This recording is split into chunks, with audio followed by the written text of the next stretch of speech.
What is going on? You are listening to TAGSPodcast, aka Talk About Gay Sex Podcast. This is episode 635. I am your host, Stevie V, alongside Jeremy Ross Lopez. How you doing, Jeremy? I'm really well. How are you? Very good. Thank you so much. When we record this on a Monday evening before it drops on Tuesday, of course, joining us is the lovely and talented Kodi, Maurice, Doggette. How the hell you doing, Kodi?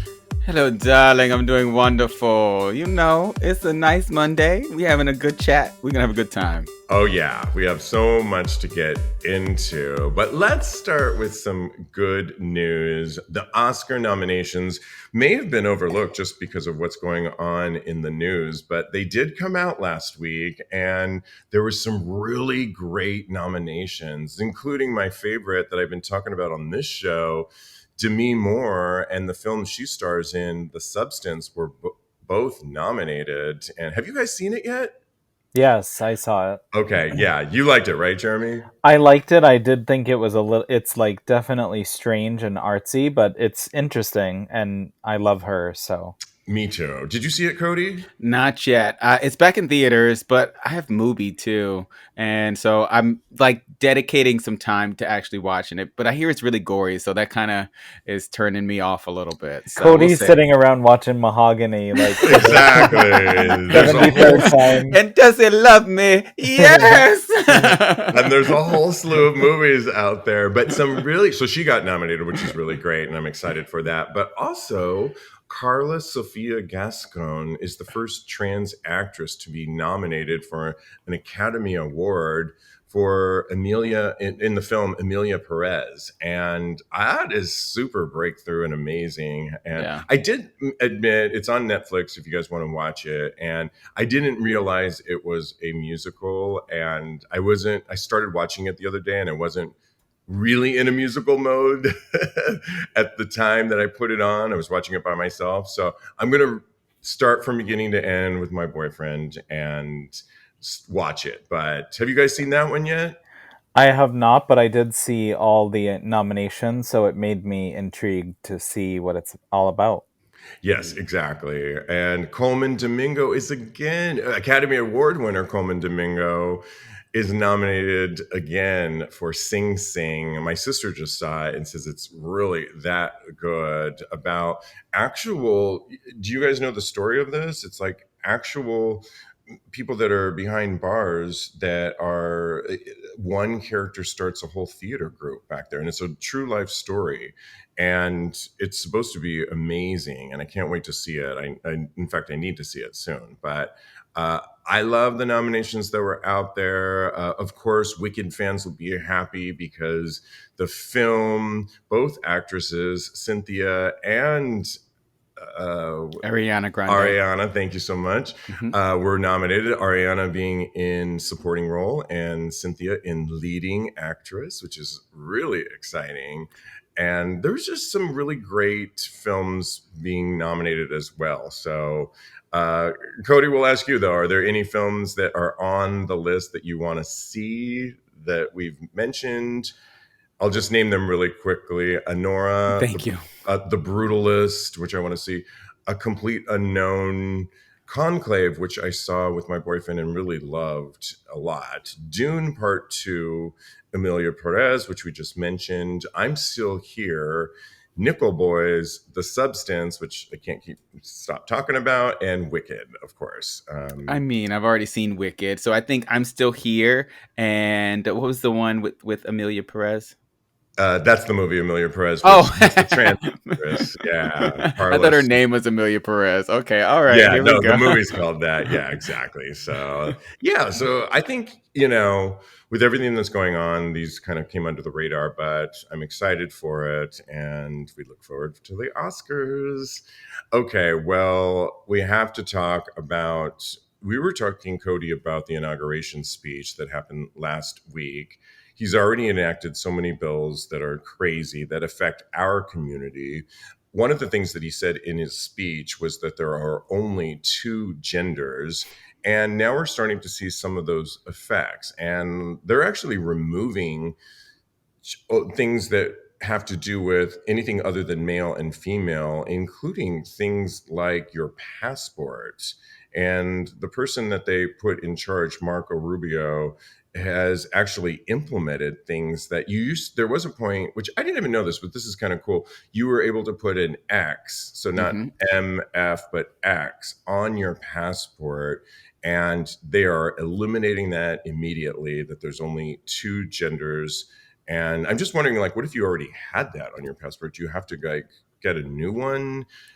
There's many other things they're implementing that don't acknowledge that there is any other gender. And if you're supposed to be the president for all people, how are you eliminating the estimated 1,538 trans women and 758 trans men in federal prisons as well, and all the people that have opted that are a different gender? It's like going back in time. What do you think about these new implementations, Jeremy? And I mean, for the trans community? I just think they're really ridiculous, but I am not surprised because I figured that, of course, the things that affect our community were on the top of their list, and I'm just not shocked. At the same time, it's really disheartening for all of these people, and uh, I just think that it's scary to know that we're just being stripped of our rights left and right, and I'm just like waiting to see what else is coming next. Yeah, Kodi, it's supposed to be the United States of America that represents all. These new implementations are so archaic and backwards. I mean, what year are we living in Right. that we're removing? It's how is this affecting you? I mean, before we got on this podcast today, I was just reading that actually he's going to eliminate trans folk from participating or from entering the military. Hmm. And there was a study that showed that in 2018, there's actually 14,000 estimated in a 2018. There's probably more now that are, and out of that 14,000 of the 2018 study, 0.7% are actually in the US military, but serving and are for our, what's going to happen to those people? I mean, what do you think about all of this? It's wild, and he clearly has an agenda, and he wants to stamp us out. But he can erase a whole group of people. We were here before, and we're going to be here after he is gone because it's only 4 years, and we are going to do everything we can and fight tooth and nail in order to make sure that all of our rights are retained during this time. You know, he's insidious. He is sending imprisoned transgender women to men's prisons, and he's stopping all gender affirming care. It's insane. He has no heart, and I just think it's just completely disgusting.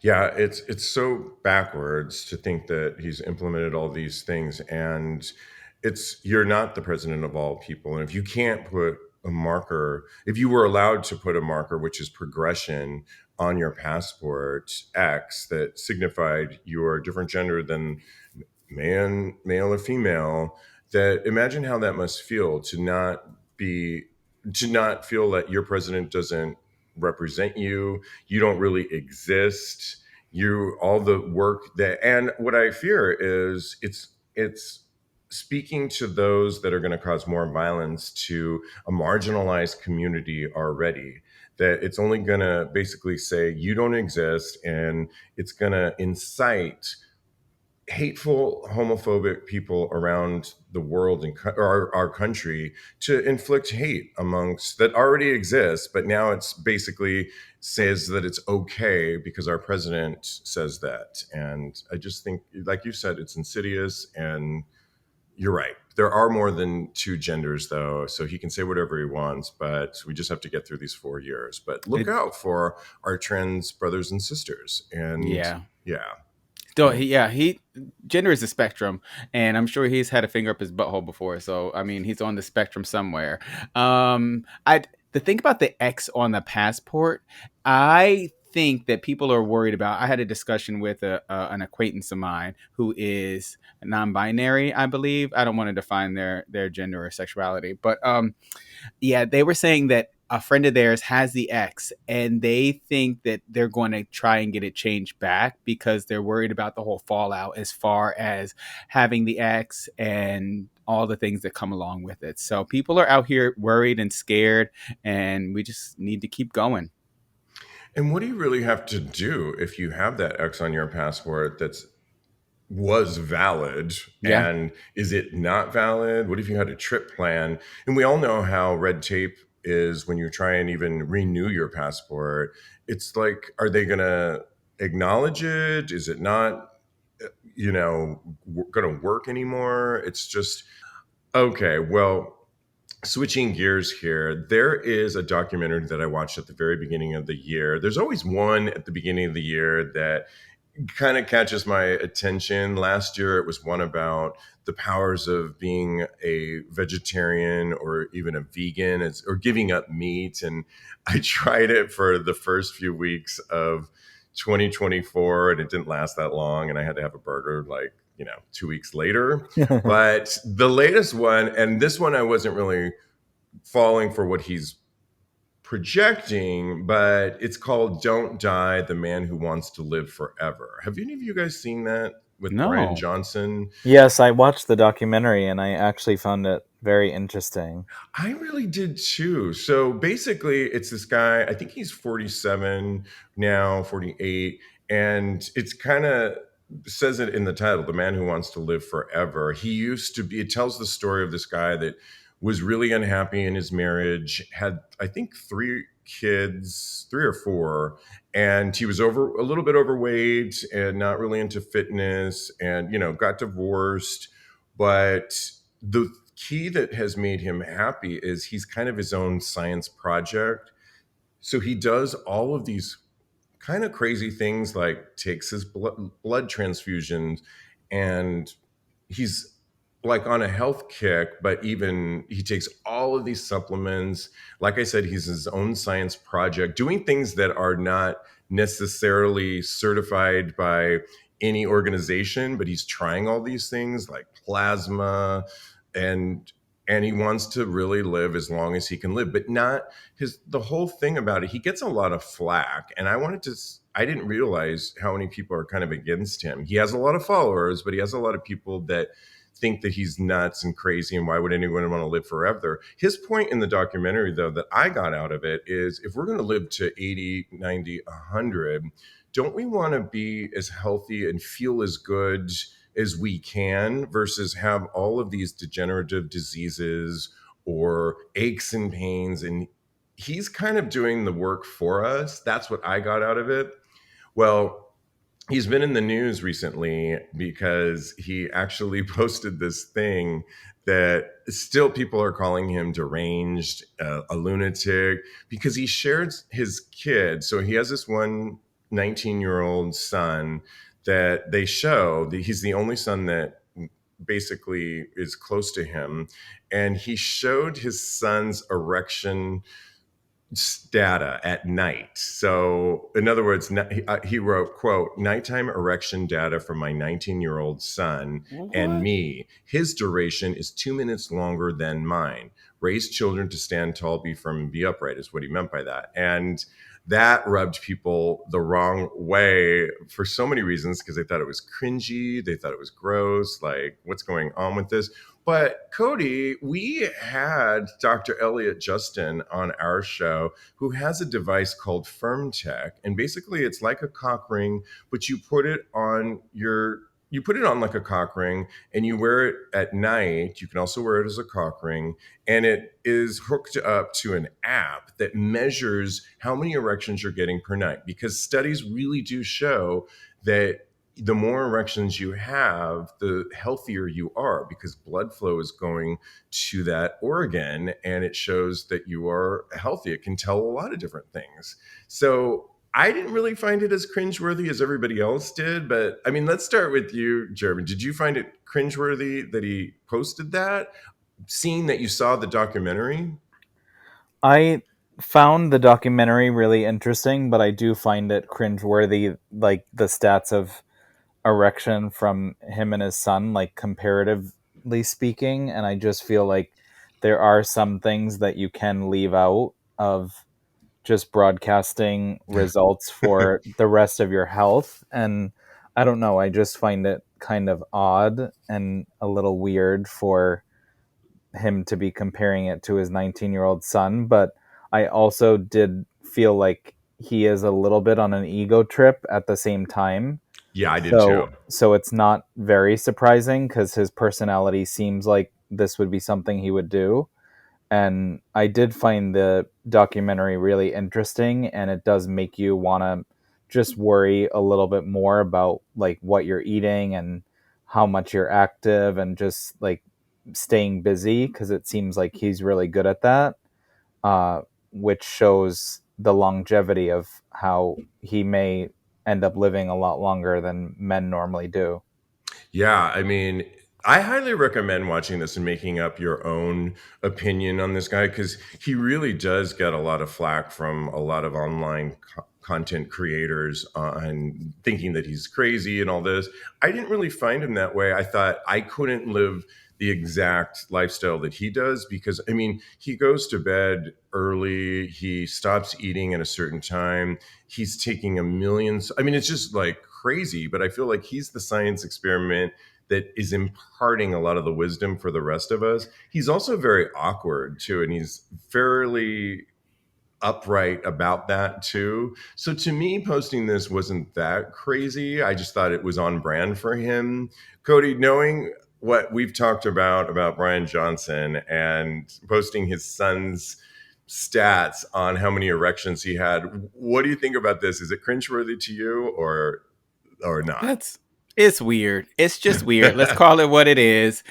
Who puts their son's data about their erections at night on for public display? If it's for you, that's one thing. But who knows what this child is going to want in the future? Maybe they don't want that information out there. That's embarrassing. This child is probably going to be able to hear this when he goes to school. There's just so many scenarios that one could go through if this happens to you. And I really am not here for it. I understand that he might be a little bit a touch on the spectrum, but that doesn't excuse. uh, he should probably evaluate things before he put things out there for public consumption. Well, again, I really highly recommend people watching this and making their own decisions. You will see in the documentary movie that his son probably was fine with this being posted because he's adopted a lot of the same principles as his father has.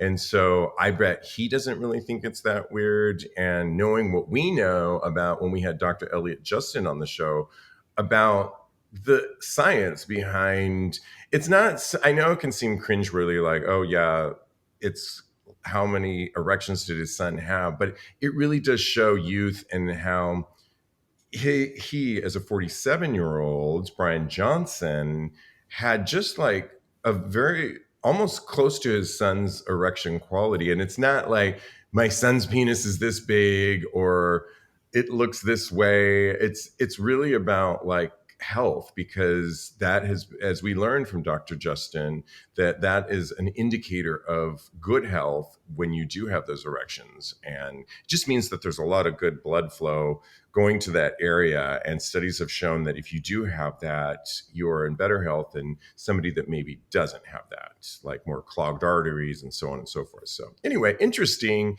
I highly recommend it. The film is called Don't Die, The Man Who Wants to Live Forever. It is on Netflix. I found it fascinating. I think you did too, Jeremy. So, Yes. watch it and make up your own mind and then ask the question, was that cringeworthy or not? And yeah, I'd be curious to know what you think. Okay, moving on to somebody that was posting and asking the question, am I a sugar daddy? Because the age gap. I'm in my 40s and sometimes date men who are in their 20s. And when there's a big income gap, I'm willing to foot the bill for both of us to do the things I enjoy and have a good time. But I can't tell if he's actually into me or just into my money. How do I figure it out, is what he asked. And one of the things that he asked about, which I thought was funny, he said, we discover how we prefer to spend our time and aspire to do things more often. That's how it is for me, at least. People will have to pride this. Well, he used the Six Flags, the amusement park, as an example, as the Six Flags Flash Pass that you can get accelerated lines and get on the rides quicker. And I thought, like a VIP ticket for that. And I thought, wow, I haven't been to an amusement park in so long. And that wouldn't be my thing that I'm trying to do. But I have been with guys that still love amusement. Do you guys like amusement parks still? Oh yeah, I need to go really bad. I want to go. I like roller coasters and stuff, but they're definitely not on the top of my list. I'd rather be like drinking on a beach somewhere than be waiting in lines for rides. Okay, right. Yeah, exactly. I mean, I can get into it too. I mean, a few years back, we had a friend that was DJing at a gay Six Flags night, and we went to support him, and the whole park was all gays, and it was fun. But Yeah. and I like a good roller coaster. It's just not on the top of my list either. But to each his own, I guess. But it does bring up the point that this guy is talking about money. And sometimes age gaps, people don't factor that in. They just think of the things that, somebody might be in a different stage in their lives where they have more money as opposed to the 20 something year old that is getting his career off the ground that doesn't mind standing in line for that. I mean, do you think people need to consider this a little bit more, Jeremy, when they're going into relationships when it comes to age gap that, some people the money issue could be a whole thing. Some people might want to go to certain restaurants and somebody's like, how many dollar signs does that have? Yeah, I think it's good to just communicate with your partner when you think that something's too expensive or you're just not in the same like realm as they are. Like you said, I'm in my 30s getting my career off the ground, so I totally understand what that's like. And then my partner is a lot more established and has a house and is successful. And so I think it's just about the communication aspect when it comes to money in general. Such a good point. I mean, I had this conversation with my boyfriend the other day too, and because some of the work that he does is seasonal, and it's the money flows in differently at different times, and I'm like, no, I get it for sure. And believe me, as somebody that works for myself, I totally get it. I Hmm. mean, well, I just went through a whole thing recently with our show because they're really cracking down the way we get paid. And it's probably a lot of information, but is through a company called Stripe for a lot of our advertisements. And they decided not to pay me for 3 months because we seemingly fell within a category that broke their, I don't know, their laws. We didn't. I mean, we don't solicit sex on this show, and it was just crazy. And so I've been going back and forth, and finally, thank God I have really good representation that got us paid a different route. But it's like ridiculous that, Yeah, and I'm sure they find any loophole. any loophole. And those are conversations then that you sometimes have to have with your partner. Money can come up in relationships, Kodi, Hmm. and not everybody's always on the same path at the same time. What do you say to that? Well, first, I want to address. We could have been soliciting sex on here this whole time. Like, what? What are we doing wrong? I don't get it. Like, I don't. But to the money point, I definitely see money's always going to be an issue. If you have it, if you don't, money is always going to be a thing in relationships. So I think that we, as people, because this happens in straight relationships, this happens in gay relationships, it happens on the entire spectrum of what a relationship entails. We should just get comfortable being flat as far as dealing with money is concerned, because it's not going anywhere. They are in.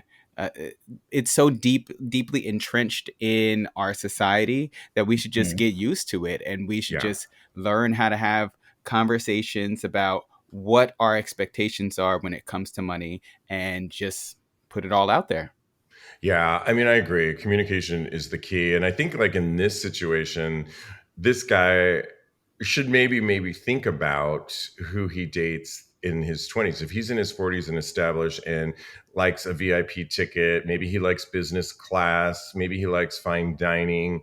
Well, chances are a lot of the 20-year-olds that he typically is going for may like that too, but maybe can't afford it at this stage in the game. And So you're just going to have to get used to that. And if you want to date that kind of age group, then you might have to take care of them a little bit. I'll never forget, I had this longstanding friend. We dated for a little while, but we were also friends.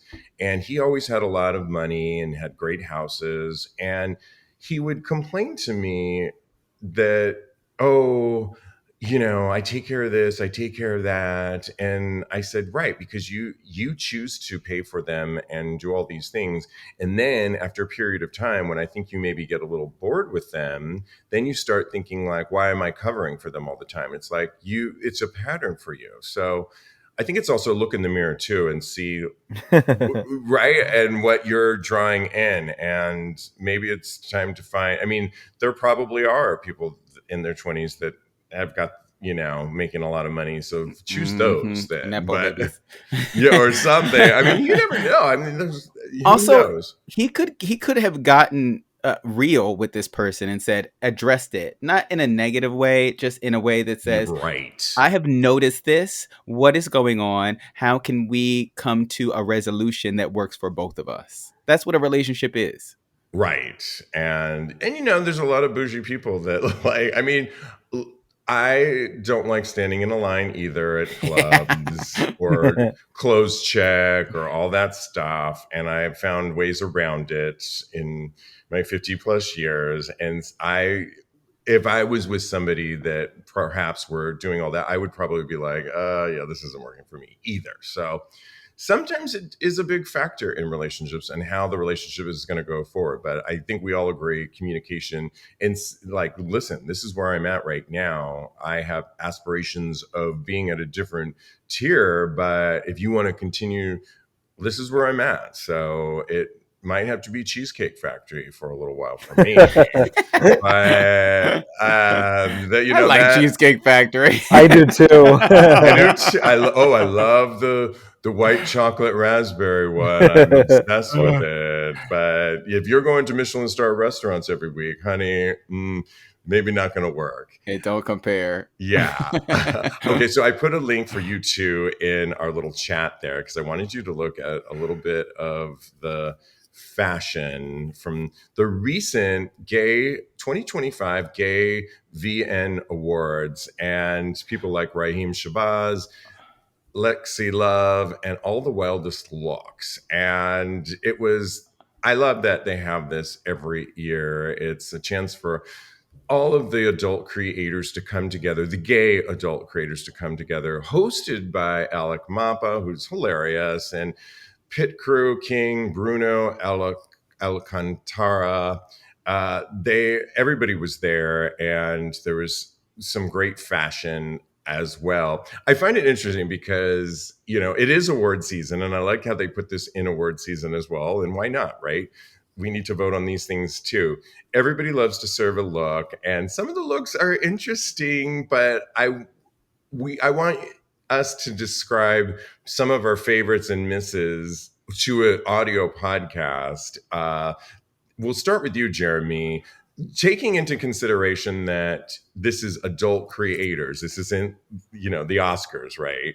People are dressing for what they're serving, right? This is adult content. What did you Mhm. think in general of what people were wearing at the Gay Vienna Awards? And then who are some of your hits and misses? Oh, I love some of the Oh, looks. good. Raheem looks great. I Yeah, I did was just gonna say his is really fitted for cool. his body. Yeah.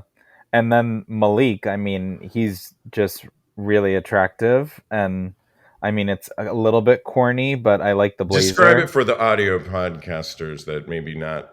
I'll post this on So TAGSPodcast.com, but Raheem, I love. It's all white, and it's kind of a really cool modern avant-garde take on a tuxedo, and it's all in satin or silk, and gorgeous. that fits amazing, and the tailoring is The great. shoulder blades and the Yeah, I lapels. love that. Then Malik's is a velvet blazer. He's shirtless and he has Pornhub underwear on, and then some slacks and sneakers. It's not my favorite, I but don't like it either. I kind of hate it, actually. and then Cade Okay, Maddox. wait. Before you do Cade Maddox, can I just give my little take on it? Yeah, of Cade course. Maddox.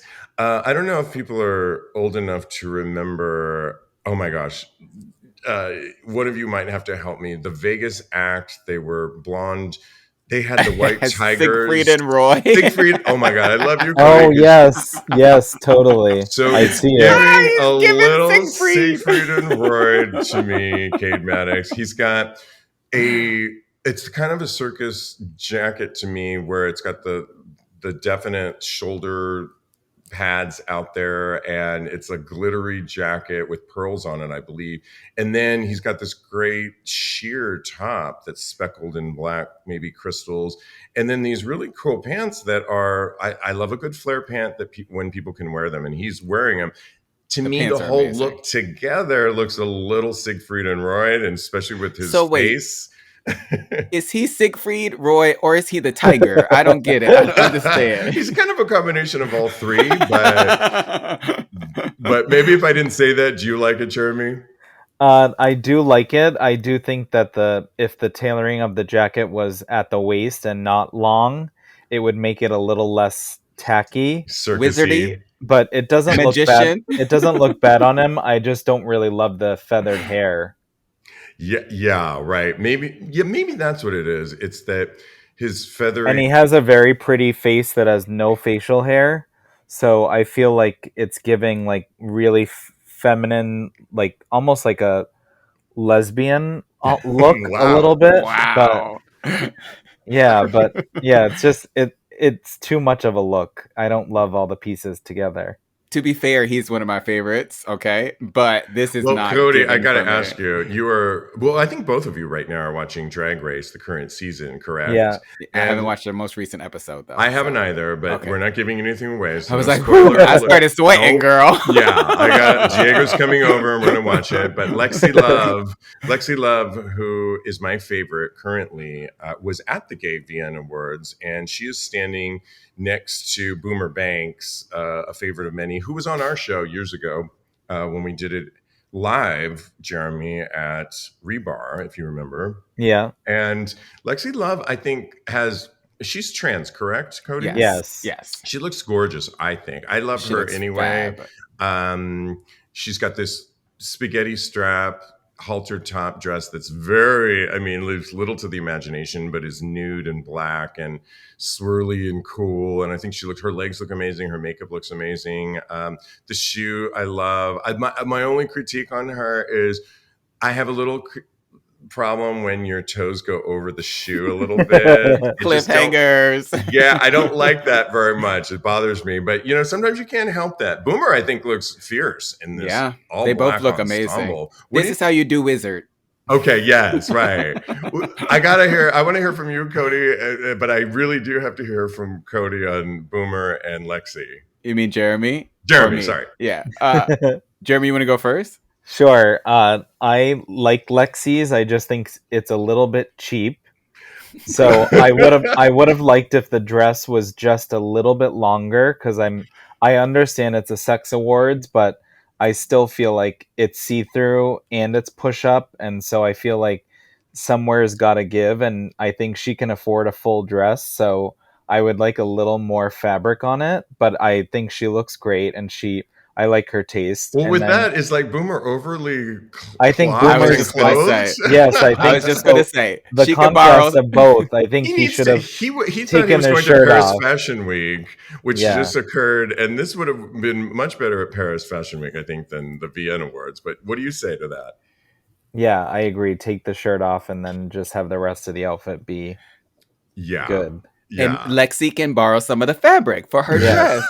Exactly. Yeah, it's kind of interesting. I mean, I do love the little bag he's sporting, and I don't know, maybe there's a little gap in where there's a skirt. I don't know. I do like what he's wearing. I just think it would work better for Paris Fashion Week than for the Gay Vienna Awards. So I like it too, and I just think it takes a little refining on both parts, but I think they look fabulous. Yeah, and I see what you're talking about. I'm going to post this on TAGSPodcast.com. Any other standouts before we move on? I mean, there's a Western, good or bad? Good or bad? There's a guy. I mean, I thought Phoenix Leo's is kind of cool. It's ballsy, and he looks great. Yeah, he does. I also really like Paul Kodi and Travis Connor.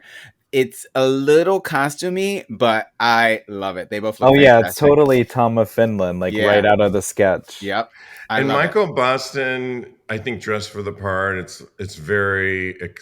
It kind of reminds me of who's the something that what's her name would wear on the Real Housewives Which one? of Beverly Hills, like I feel expensive like it's girl. very Pretty Woman It's almost. a Like little pretty. It's a little it's cunty for yeah. sure. It's a lace one piece outfit with Doc Martens that's super fitted. Shows his ass off. He has his armpit showing and his arm up. He's got these. And actually really like Bruno's, to be honest. The color's great, the fit's great, and it's fun. Yeah. So yes, exactly. Bruno's is.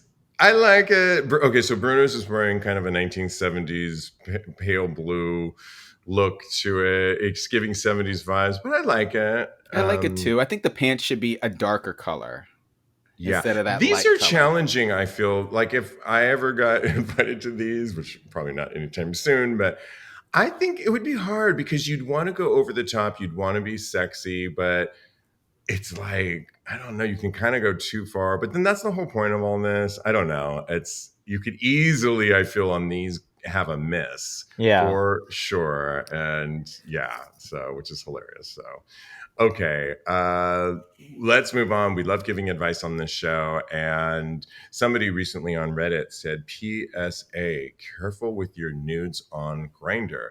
Ooh. They said some faceless profile messaged me with a dick pic, and I don't mind the look of them. So I sent my album. He said he's bi and on the DL. And I was like, cool. Then he said he wanted to talk over text. And I was like, okay, weird. But he ended up sending him like his nudes on a text message. Well, that sadly turned into the guy asking for $1,500 of Apple Pay gift cards. My goodness. Oh Is my this like goodness. Nigeria or what's going Yikes. on? I know. Apple Pay gift card. That's very specific. It's kind of a PSA for everybody to basically be careful. And I loved some of the advice that people had. Basically, don't give out your phone number because basically, whatever you post on some of these apps is out there for everybody. What I loved about one of these was he wasn't concerned that the guy was threatening to send all his Facebook friends the photos, as I wouldn't either. I'd be like, you know what? I have a gay sex podcast. Go ahead.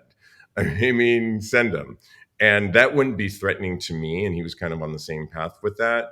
But some people had some good advice that instead of using your real phone number, use a Google phone number, which is so easy to get, by the way. And that way it doesn't come back to you. But I mean, what do you think of this situation, Jeremy, on people threatening people when they ask for your phone number? I think it's really so creepy and cringy, and I feel like you have to, I don't know, like vet them a little bit more before you give them any sort of contact info. And then I feel like maybe keep the conversation to the app unless you're going to meet like very soon or something. And maybe Yeah. that will help just your safety and not have you get like in a sticky situation where you owe anyone anything. I agree. It's almost like the Airbnb where they don't send you the address until a day Right or two. before. Yeah. And that's for safety. That's for basically safety and for fraud. But I do love the idea, Kodi, of giving a Google phone number where it can't trace back to you. What do you say with this whole situation? Yeah, this is unfortunately the state of the world that we're living in right now. And it's really sad. It just makes me even more cautious. Don't give out any information. I think we've gone over so many rules that will help protect people out there, but just be cognizant of the fact that this can happen to anybody. And I've heard real horror stories of people like giving out too much information and then that only spiraling into more and more fraud. So just be aware of what's going out there. We're not trying to scare anybody, but everybody should be aware. Yeah, cautionary tale. He did post it as a PSA, and I like that. Moving on to more advice here. Somebody wanted perspective when they said that their husband husband disgusted after he caught me jacking off. Yesterday afternoon, upstairs in our office room while trying to work, this person is 62 and the partner for 20. I'm I 62 male partnered for 20 plus years. Okay, so I don't think he gives his partner's age. Started feeling bored and horny. I mean, I guess you're re- retired, so what else are you doing, right? I opened pictures on Reddit, took off my shirt, pulled down my pants, and started playing. Before I was even fully hard, I heard my husband calling me and walking up the stairs. I only had time to pull up my pants before he walked in. The look on his face was pure disgust. He asked why I had my shirt off, then walked toward my screen to see naked guys. Like, you've been together that long, 20 plus years, and you're asking those questions, but okay. He said something along the lines of, ew, that's disgusting. Why are you doing this? Then walked out Not before I it. could answer. I was horribly embarrassed. After a few minutes, I slumped downstairs to talk. He told me he thought I was working, and the image of me without a shirt on, wow, prudish maybe, took him completely by surprise. He told me he couldn't trust me again to believe I was really working the next time I would use the office.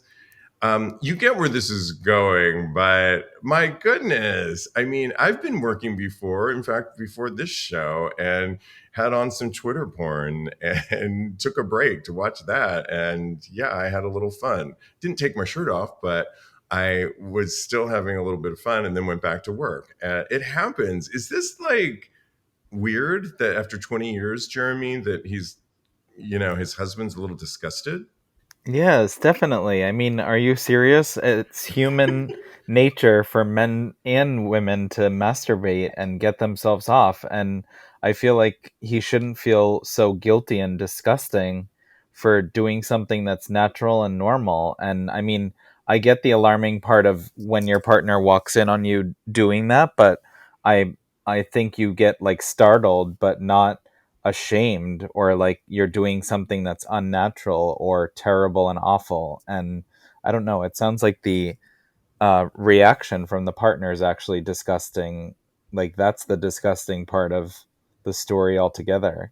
Yeah, 100%, I agree with that. And I've never lived with anybody yet to know you. I'm sure you have to kind of like watch that kind of stuff. But I also feel like my boyfriend's told me that, yeah, he jacks off every single day. He watches porn. And I'm like, yeah, I get it. I pretty much do too. Or it used to be more porn. Now it's just me jacking off like in the morning. I'm kind of a morning person. I tend to be horny during that period, but turns out I was hornier before this show and went on my Twitter porn and got on that and went back to work. I think it's kind of a part of our culture. It's shouldn't be disgusting, and if anything, I would, if I encountered that situation, I'd be like, ooh, wouldn't make them feel weird. I would probably go up and say, who got your interest? I'd be curious, like, and maybe join in, maybe, give my partner a blowjob while he jacks off. I wouldn't try and make him feel belittled by any means. What do you say to this, Kodi?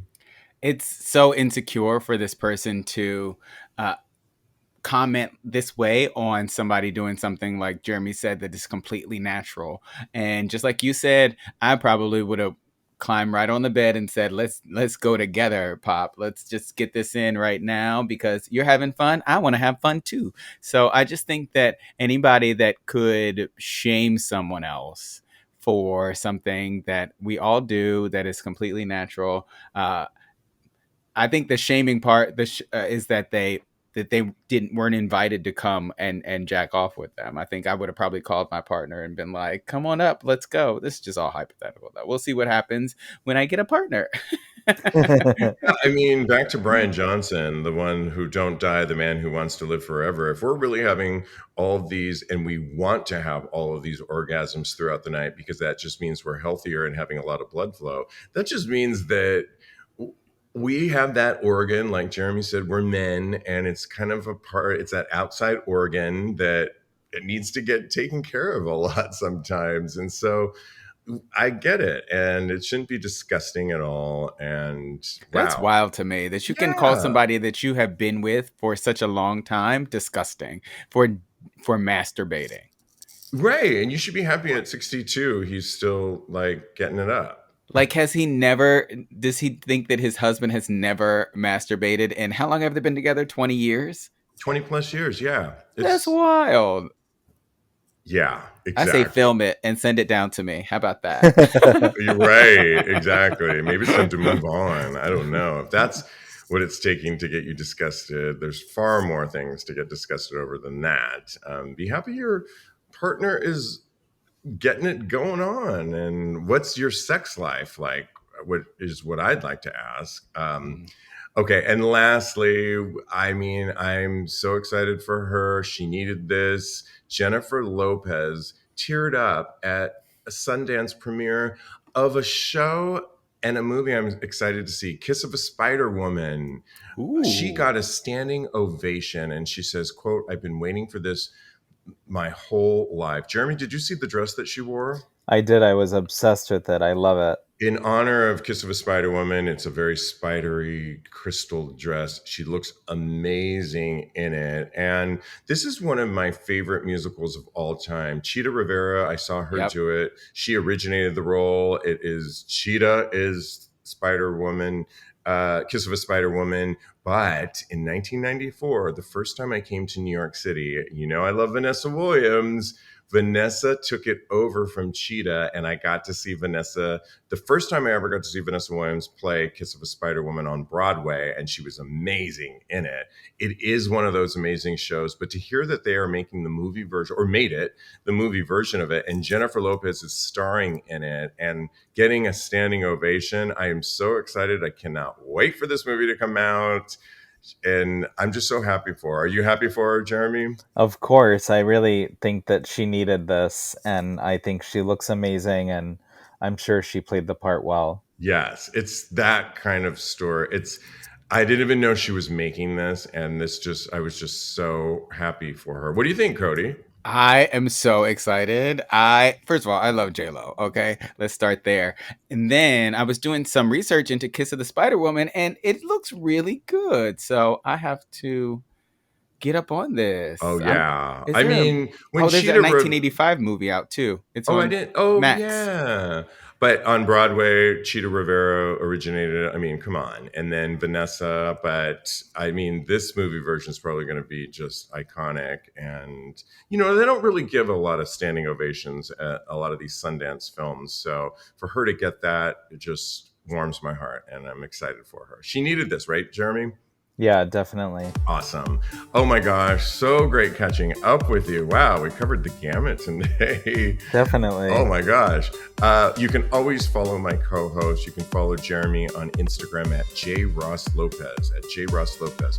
Follow Kodi at Mr. Maurice on Instagram and also on Blue Sky.